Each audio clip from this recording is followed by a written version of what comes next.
So what he said, how did you get involved in this? Jared was meeting with writers to pair up with, because he had never done TV before or animation. So I was on a list of people, and we just hit it off, and we've been working together since on this. But like I said, it took almost a year just to put together this little 10-minute reel to sell the idea. So. Now, did that interfere with the time that you spent recording your friend Mel Gibson's phone calls before you were able to get out? Hey, we're going to go to a commercial. It's Anbesol. No, Mel's doing great. Is he? Yes, he is. Are you still in contact with him? Yes, we are. You are? Yeah. Does he call? Does he leave messages if you're not there? He will be back. No, I see that you're obviously.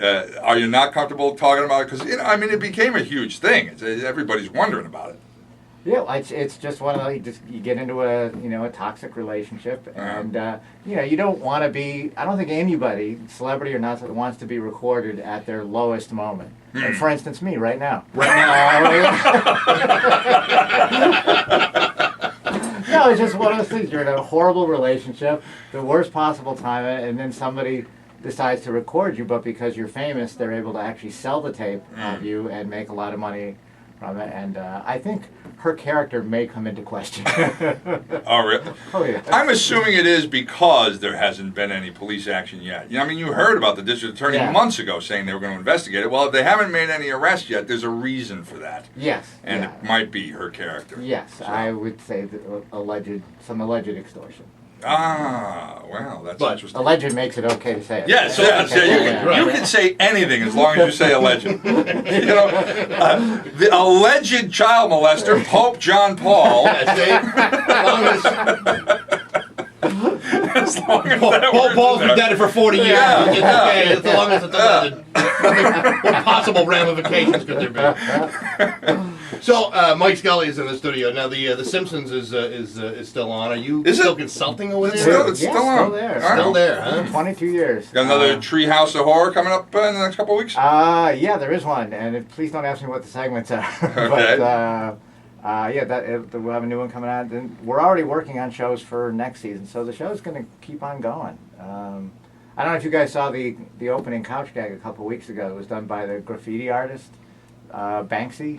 Did you see it? No. Oh, it's online. If anyone's out there watching, go to Hulu. I think you can find it there. That's a computer thing, John. Don't worry. No, I'm still trying to figure out who the Banksy is.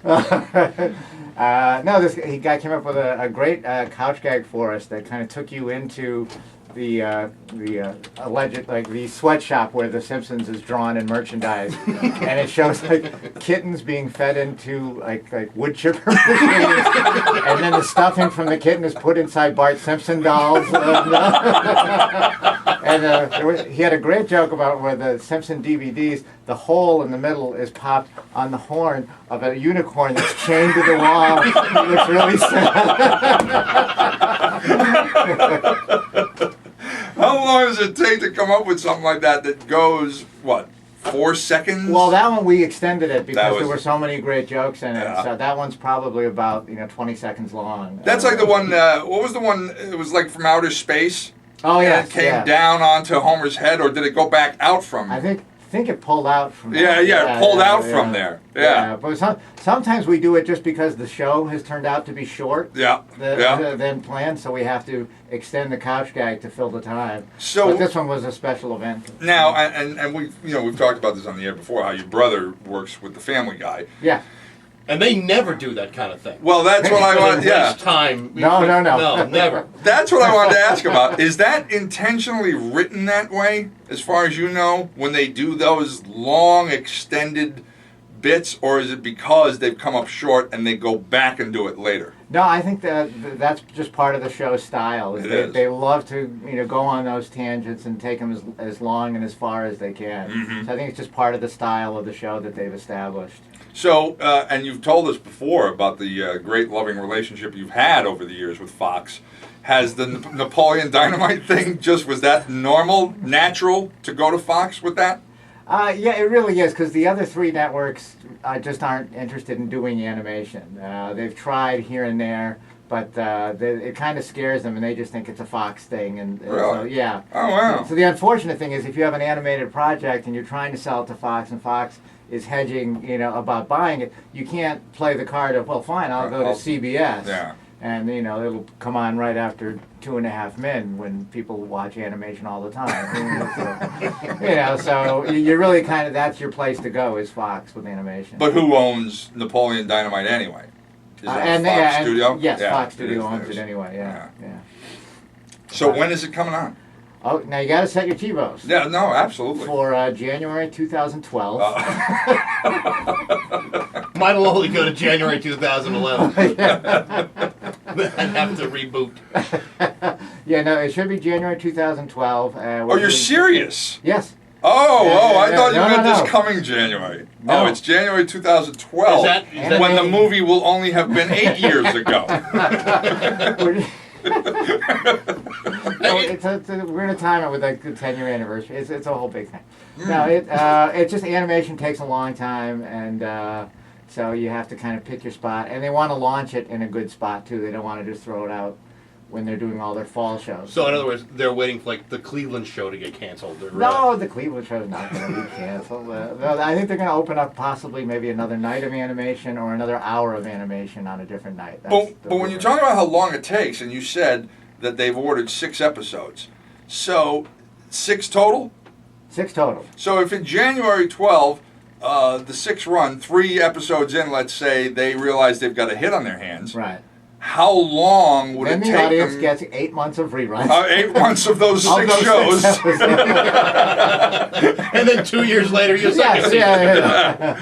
Now, hopefully, during the process of making the shows, somewhere during the production process, if the network is happy with the way it's going, and they'll probably test it with some focus groups and any junkies they can find at a bus station, because that's pretty much who dictates what gets on television.